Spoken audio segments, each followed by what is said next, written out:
5 periode pemilu Bapak Ibu. 5 periode pemilu. Saya ulang lagi. 5 periode pemilu.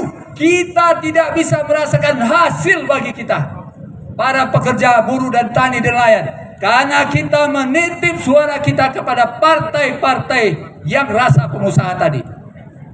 Jadi mulai ke depan, partai buruh ini udah hadir, partai buruh ini udah eksis, partai dengan cita rasa pekerja, buruh, tani, dan para UKM. Maka partai inilah yang harus kita pilih supaya suara kita tidak sia-sia. Pekerja, buruh, tani, nelayan, UKM, pilihlah partai pekerja. Karena kalau pilih partai rasa pengusaha, suara Anda akan digunakan untuk membesarkan usaha mereka, bukan mensejahterakan kita.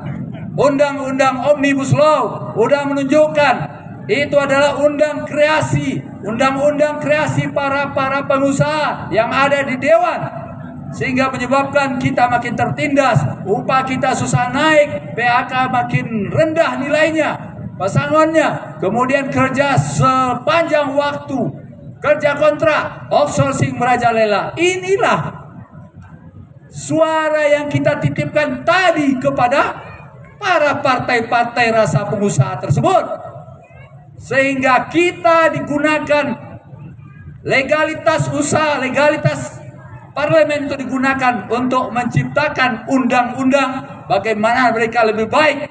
Mereka berkata, kami partai rakyat, kami hadir untuk rakyat, kami adalah partai dari rakyat ke rakyat. Apakah itu betul? Kenapa saya bilang betul? Karena rakyat itu terbagi atas beberapa tipe. Rakyat pengusaha, rakyat buruh, rakyat petani, rakyat nelayan, rakyat UKM. Kalau mereka bilang para partai rasa pengusaha itu untuk rakyat, berarti maksudnya rakyat pengusaha, bukan kita-kita ini. Bukan UKM, bukan kita para buruh, bukan para petani, bukan para nelayan, bukan. Benar mereka. Kami berjuang untuk rakyat. Dalam bisik-bisiknya rakyat pengusaha. Itulah partai-partai rasa pengusaha. Saya perlu bilang lagi, ciri partai rasa pengusaha itu adalah pemiliknya pengusaha, pengurusnya kebanyakan pengusaha. Apalagi ketum-ketumnya para pengusaha, dana-dananya dari para pengusaha.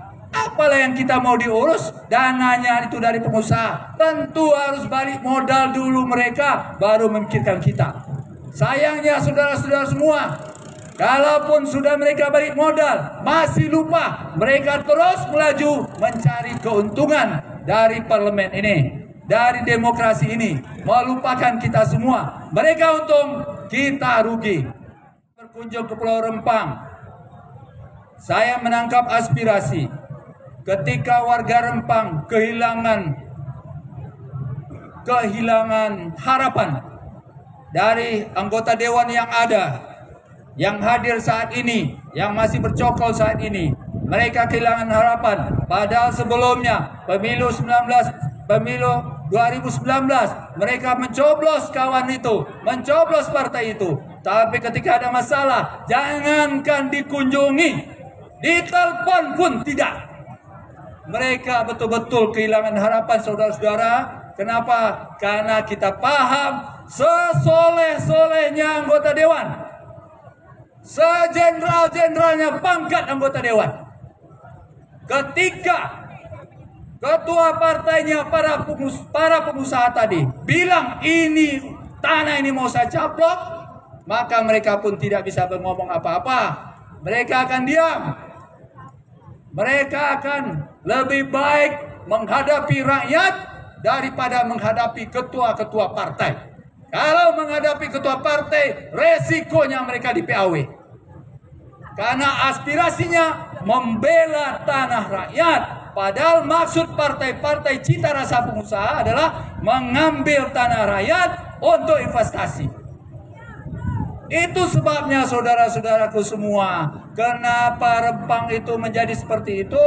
Karena partai-partai tadi bersekongkol memutuskan undang-undang Omnibus Law, di mana salah satu pasalnya kira-kira bahwa demi investasi tanah rakyat itu bisa diambil dengan cara ganti rugi dan selesainya dan seterusnya. Sayangnya kawan-kawan semua, Bapak Ibu semua, rakyat tersebut sudah ada sebelum Indonesia ada. Ada yang umur 125 tahun, berarti dia lahir sekitar tahun 1900. Indonesia itu belum ada. Mereka sudah ada. Itulah yang mereka digusur. Wajar mereka itu memberontak, melawan. Karena cara penggusurannya itu adalah tidak sesuai etika. Mereka dipaksa, pokoknya kamu hari ini tanggal sekian harus keluar. Bayangkan sudah 125 tahun mereka di sana. Hanya dalam tempo sebulan aja mereka harus keluar. Betapa sedihnya negara ini. Betapa susahnya kita. Kenapa? Karena tidak ada anggota dewan yang perjuangkannya. Karena yang harusnya memperjuangkan adalah anggota dewan yang bukan berasal dari pengusaha. Nah, itu saudara-saudara semua. Siapa yang memperjuangkan rakyat kecil ini adalah anggota dewan yang bukan berasal dari partai-partai rasa pengusaha. Kalau masih mengambil partai tersebut, sudahlah kita selesai. Rempang adalah contoh kasus, belum lagi daerah-daerah yang lain yang akan disapu bersih demi investasi. Kawan-kawan semua, saya pernah dapat informasi, benar atau tidak, ada disebut dengan undang-undang tanah adat yang kira-kira itu masih berkaitan dengan perlindungan tanah adat. Apa yang terjadi saudara-saudara? Undang-undang itu, rancangan undang-undang ini sudah ada 10 tahun sebelumnya dibanding undang-undang Omnibus Law. Undang-undang ini ditahan-tahan. Karena kalau tidak ditahan, rakyat mendapatkan tanah sebagaimana mestinya. Maka investasi mereka rasa sulit. Justru yang didahulukan adalah undang-undang Omnibus Law yang memudahkan para pengusaha melalui legalitas pemerintah untuk mengambil tanah tersebut. Sampai juga. Kawan-kawan semua, ayo sadar. Sampaikan seruan ini kepada yang tidak hadir saat ini. Kesadaran ini harus ada dan tumbuh. Jangan salah pilih partai. Jangan karena uang 200.000, 500.000. Ternyata kita coblos partai rasa pengusaha. Memang mereka saudara kita. Mereka mungkin adalah saudara kandung kita. Mereka mungkin adalah tokoh-tokoh adat kita. Mereka mungkin adalah tokoh-tokoh agama kita, tokoh panutan kita. Tapi jika mereka berada di partai milik atau partai rasa pengusaha, hasilnya sama saja. Sesoleh-solehnya orang, sejenderal-jenderalnya pangkat, kalau sudah berada di partai rasa pengusaha, mereka tidak akan memperjuangkan kita, saudara-saudara.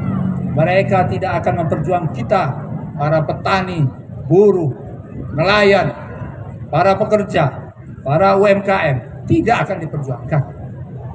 Maka berhati-hatilah saudara, sampaikan seruan ini kepada kawan-kawan kita, kepada saudara-saudara kita, kepada anak-anak kita, kepada ipar-ipar kita, kepada mertua kita, kepada kawan-kawan alumni dan seterusnya. Sampaikan, karena mayoritas kita adalah mayoritas pekerja, tapi kita menjadi minoritas dalam hak-hak di dewan.